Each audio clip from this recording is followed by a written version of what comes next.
Our information commons open and free.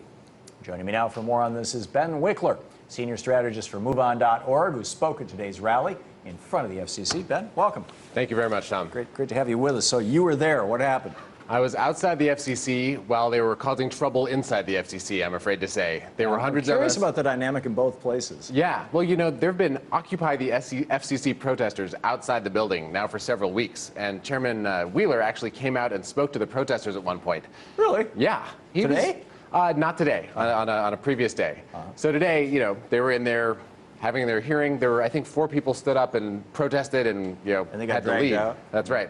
But it was one of these moments where we were kind of there as a show of force of the public. There was a digital sign that Avaz.org brought that showed 3.4 million people around the world and in the U.S. have signed on to petitions in support of this. There were also MoveOn.org members outside of the offices of 20 different FCC locations around the country. So this is a huge widespread uprising. Over 3 million activists, so over Online, 3 million, and what, 10, 15, 20 companies that want the Thom Wheeler to be doing what he's doing? Yeah, it's a tiny handful, and really there's a few right at the top, like Comcast, I would say most of all. Right, and which those owns guys, NBC and MSNBC, by the That's way, right. we should add. So therefore, they probably will not be having this conversation tonight. Probably not exactly the same conversation we're having. These guys have tons of lobbyists. The lobbyists have been there in force, wearing suits. You saw the footage. The activists are out there in T-shirts, but the activists actually have the public on their side. People count on a free and open internet. At this point, people see it as part of free speech. Why, then, are they not responding? Why not just do a Title II thing and say, you know, the internet's just like the phone company. The phone company can't listen into my phone conversation and based on the content of my conversation decide how much they're going to charge me per minute. Why can't we just do that?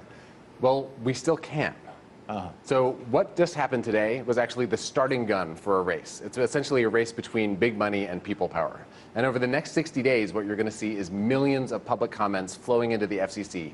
You'll see lobbyists twisting arms. You'll see protesters, holding signs, marching up and down outside of headquarters. And the outcome of these 60 days is really what determines what happens with net neutrality. This was a process step today. So what can people do over the next 60 days? The first thing you can do is call the FCC. People have been calling so much that they literally turned off their phones. They'd never had this kind of pressure before, but this is when it counts. You should call them on the phone, you should go to MoveOn.org or SaveTheInternet.org, sign petitions, and then you should submit public comments with your own story about why this matters.